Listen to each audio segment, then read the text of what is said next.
या खुटा खरीदार हीरे ऐं जवाहर जी के सालिक लहनसार जेके लोह कुटे लोहार के कहिड़ो क़दुरु सोनो। नमस्ते दोस्तों, कीअं आहियो? उमेद त बिल्कुलु ठीकु ठाक हूंदो।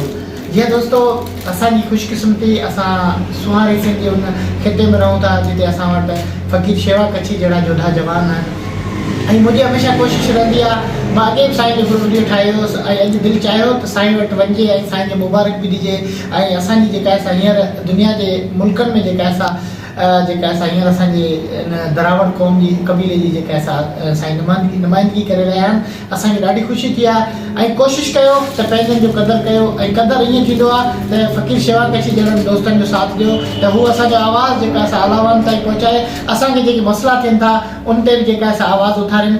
ऐं ॿ त 12 वारी ॻाल्हि उहा बिल्कुलु सची आहे। जेकॾहिं ॿधी हूंदी त ॿधी में ताक़त हूंदी। अॼु असां सां गॾु आहिनि पाकिस्तान दरावड़ इताद जा जेके चेयरमैन साईं फ़क़ीर शेवा कच्छी साहिबु। ॾाढी ख़ुशी थी असांखे ऐं अॼु जेके उते उन असांजी इन जेका असांजी पीढ़ियल तबिके जी जेका असां कम्यूनिटी आहे भील, मेघवाड़, कोल्ही, कच्छी, उनखां अलावा काफ़ी अहिड़ियूं ज़ातियूं आहिनि उहे जेके साईं वटि अचनि थियूं ऐं उहे साईं खे मुबारकूं ॾेई रहियूं आहिनि। अॼु हिते असां बि पहुतासीं। दिलि चाहियो त तव्हांखे कुझु पल जेके आहिनि साईं खां थोरी रूह रियाण कराइजे ऐं कचेरी कराइजे। साईं नमस्ते। नमस्ते सर, महिरबानी। सभी दोस्तनि जी जेके बि दोस्त हींअर अॼोके ॾींहं में या हिन वक़्तु मौजूदु आहिनि उन्हनि सभिनी जो आभारी आहियां ऐं सभिनी जो शुक्रगुज़ार आहियां त उहे दोस्त आया आहिनि ऐं जेके से मुबारक ॾियनि पिया। महिरबानी तव्हांजी ख़ुशूसन महिरबानी।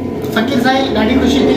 तव्हां जेका असां हींअर हिकिड़ो वॾो टूर करे आया आहियो असांजे दुनिया जी हिकिड़ी वॾो बहितरीनु मुल्क आहे थाईलैंड ऐं थाईलैंड में तव्हां असांजे हिन जेका असां पीढ़ियल तबिके जी हिकिड़ी नुमाइंदगी कई आहे उन जे बारे में असांजे हिन जेका मुंहिंजो यूट्यूब चैनल आहे वफ़ा सुमरोलाल ते ऑफिशियल पेज आहिनि या काफ़ी अहिड़ा मुंहिंजो वेबसाइट आहिनि उन्हनि ते जेका असां तव्हांजो छा जेका असां मौक़ुफ़ हूंदो आहे जेका असांजे हिन ग़रीब तबिके या असांजे पीढ़ियल तबिके जे हवाले सां तव्हां छा मौक़ुफ़ हो? साईं आऊं त पहिरियां सभिनी दोस्तनि जो आभारी आहियां जिन साथ ॾिनो। उन्हनि दोस्तनि जे साथियुनि जे साथ साईं अॼु हिन मंज़िल ते पहुतो आहियां ऐं उन्हनि दोस्तनि जी कामयाबी मुंहिंजी न आहे, उन्हनि सभिनी मुंहिंजे सॼणनि जी दोस्तनि ऐं साथियुनि जी आहे जिन जे करे अॼु फ़क़ीर शेवा कच्छी हिते आहे ऐं इंटरनेशनल लेवल ते बि जेको हिकिड़ो नालो आहे असांजे दरावड़ इताद पाकिस्तान जो या असां दरावड़नि जो। मां पंहिंजे पाण खे ख़ुशकिस्मत सम्झां थो त मूंखे वर्ल्ड हिंदू कांग्रेस जेका असां बैंकॉक में थी हिकिड़ी इंटरनेशनल कॉन्फ्रेंस उन में मुल्क जी नुमाइंदगी करण जो ऐं पंहिंजी हिते जी जेका पीढ़ियल तबिके जे माण्हुनि जी नुमाइंदगी करण जो मौक़ो मिलियो ऐं मूं हुते पंहिंजो जेको सो जाइज़ पंहिंजे मुल्क जो ऐं पंहिंजनि माण्हुनि जो जेको ॻाल्हियूं हुयूं उहे सभु उन्हनि जे अॻियां रखियोसीं ऐं जेके हिते जा मसइला हुआ उहो बि उन्हनि जे अॻियां पेश कयासीं त आया असांजे माण्हुनि खे तइलीम जी, सिहत जी ऐं हिते जे मूं इहा बि उनसां ॻाल्हि कई त 95% असांजो शेड्यूल कास्ट दरावड़ तबिको हिते हिंदू जाति सां वाबस्ता रहे थो। उन्हनि माण्हुनि वटि रहण जे लाइ पंहिंजो घर कोन्हे, ज़मीन कोन्हे, उन्हनि में एजुकेशन कोन्हे, सुठी हेल्थ कोन्हे। असां दुनिया खे मूं हिन गुज़ारिश कई आहे त ख़ुदा हीअ जेका वर्ल्ड दुनिया जेका सुधरियल मुल्क आहिनि उहे असांजे माण्हुनि जी त इन मसइलनि जे हल जे लाइ जेको सो मदद कनि जीअं असांजा माण्हू सुधरियल दुनिया सां गॾु कुले में मिलाए हली सघनि। तमामु बहितरीनु ॻाल्हि फ़क़ीर साईं। असां सां हिते जेके से काफ़ी असांजी बिरादरियुनि सां मसइला थियनि था, तव्हां सभु खां अवल हुते पहुचो था त असां तव्हांखे जस्टिस कयूं था। उनखां अलावा हिते जेका हींअर सूरत हाल आहे इन जे बारे में थोरी नज़र विझो। असांजे हिन कम्यूनिटी जे माण्हुनि जे जेके असां मसइला मसाइला आहिनि उहे हिते अचनि था त उन्हनि खे हिते केतिरो रिस्पॉन्स मिले थो तव्हांजी तरफ़ां? ॾिसो सर, असां वटि रोज़मर्रा में तव्हां ॾिसंदा हूंदा त खोड़ सारा जेके से माण्हू हुते मौजूदु ईंदा रहंदा आहिनि। असां वटि कोई जेको सो ज़ात पात या मज़हब जे बग़ैर मुतबैद जे कहिड़ी बि ज़ात सां हुजे, कहिड़े मज़हब सां हुजे, को ग़रीब मिसकीन मज़लूम माण्हू अचे थो त असां वसाइल उन्हनि जी मदद कंदा आहियूं। जेका असांखां पुॼे थी उहा कानूनी हुजे, माली हुजे या ॿियो को सहकार हुजे, असां हुन सां गॾु बीठल हूंदा आहियूं। ख़ुसूसन असांजो दरावड़ तबिके सां पीढ़ियल तबिको बि माण्हू अचे थो, दीवान कम्यूनिटी बि अचे थी, मुस्लिम कम्यूनिटी बि अचे थी। उन्हनि जा नंढा वॾा मसइला हूंदा आहिनि, कोशिशि करे उहे जेके से वधि खां वधि उन्हनि खे हल करण जी कोशिशि कंदा आहियूं ऐं मालिक जे करम सां जेको बि हिते पाकिस्तान दरावड़ इताद जे ऑफिस ते को तव्हां खणी आयो आहे या कंहिं मसइले सां आयो आहे उन में काफ़ी हद ताईं उहे मसइला जेके से हल थिया आहिनि, उन माण्हुनि खे रिलीफ मिलियो आहे ऐं रिलीफ मिली बि रहियो आहे। सर मुंहिंजे पेज जे थ्रू तक़रीबन तव्हांखे आउं ॿुधाईंदो आहियां त असां सां मुंहिंजी जेका असां आइडिया हूंदी काफ़ी अहिड़ा दोस्त जेके आहिनि उहे मतिलबु तमामु बहितरीनु पहुच रखंदड़ माण्हू अहिड़ा आहिनि त असां सां दीवान कम्यूनिटी तक़रीबन असां उन्हनि जे हर मसइले में गॾु हूंदा आहियूं। उहे असांखे साथ छो नथा ॾियनि, इन जी वजह कारण छा आहे? छो त तक़रीबन असांजा जेके दरावड़ कबीले जा जेके वीचारा मिसकिन माण्हू आहिनि उन्हनि सदाई प्रेस क्लबनि जी ज़ीनत रहिया आहिनि त असां सां उहे छो नथा साथ ॾियनि? असांजो साथ उन्हनि खां हूंदो, उन्हनि जे लाइ थोरो वाक़ुफ़ु रखो त हू असां सां साथ ॾियनि ऐं असां उन्हनि खे जीअं साथ ॾेई सघूं।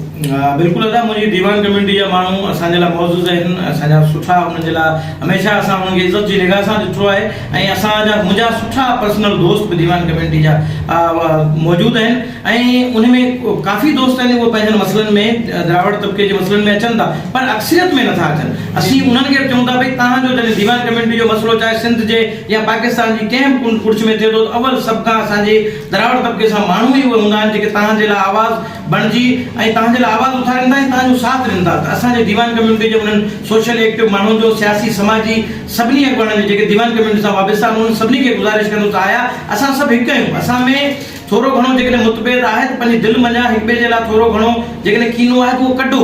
असांखे सभिनी खे हिकु थियण जी ज़रूरत आहे। असां गॾु आहियूं त असांजी ताक़त आहे।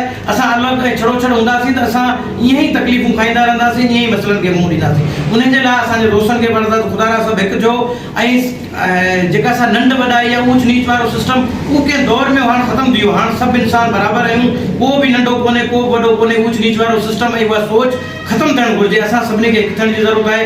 असांजा मसइला साॻिया आहिनि ऐं असां परेशानियूं साॻियूं आहिनि। उन लाइ असां सभिनी खे गॾु थी हिक ॿिए जे मसइलनि में गॾु बीहण जी सख़्तु ज़रूरत आहे। उन जे लाइ दीवान कम्युनिटी जे दोस्तनि खे बि आउं गुज़ारिश बि कंदुसि त ख़ुदा असां तव्हांजा आहियूं, तव्हां असांजा आहियो। दिलि में हिक ॿिए जे लाइ जेकॾहिं थोरी घणी आहे त उहो कढो। असां तव्हां लाइ हमेशह जेको सो नेण विछाए वेठा आहियूं, तव्हांजे हर मसइले में गॾु हूंदा आहियूं, पर तव्हांजो फ़र्क़ु थिए थो अचो असां द्राविड़नि सां गॾिजी सभु हिकु थियूं हिक ॿिए जे मसइलनि जे हल जे लाइ आवाज़ उथारियूं। फ़क़ीर शेवा साईं, तव्हां सां कचहरी करे ॾाढी ख़ुशी थी। असांजा ही दोस्त ॿिया बि काफ़ी सारा आयल आहिनि ऐं सभिनी दोस्तनि जो दिलि सां शुक्रगुज़ार आहियां।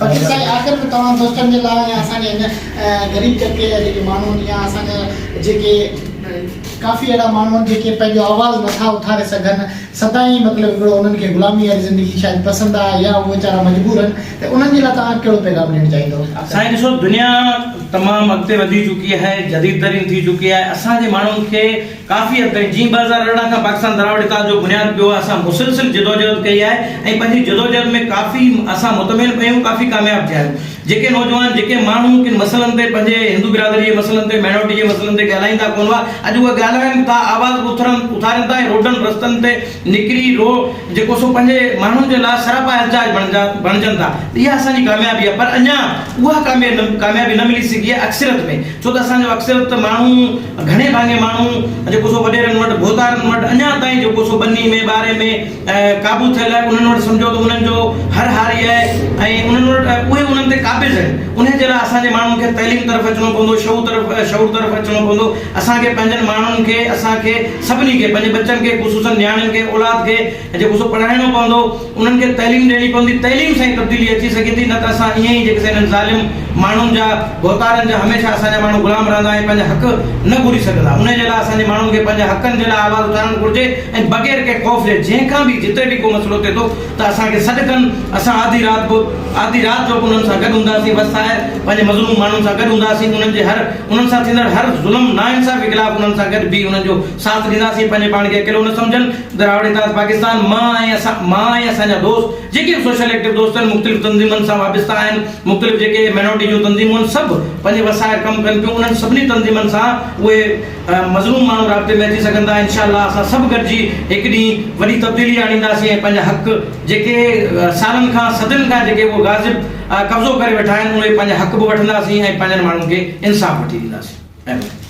महिरबानी दोस्तों, अॼु जेका असां तव्हांजी मुलाक़ात कराईसीं फ़क़ीर शेवा कच्छी सां, पाकिस्तान द्राविड़ इत्तेहाद जी मर्कज़ी ऑफिस में ख़ासि में। ऐं तव्हांजो मेज़बान दोस्त वफ़ा सुमरोलावती हूंदी हयाती पिया थींदा बेड़ा, चङो पार बेड़ा, सिकुंजे सघंजा छिके जल्दी छेड़ा, चङो पार बेड़ा, हूंदी हयाती पिया थींदा बेड़ा। ख़ुदा हाफ़िज़।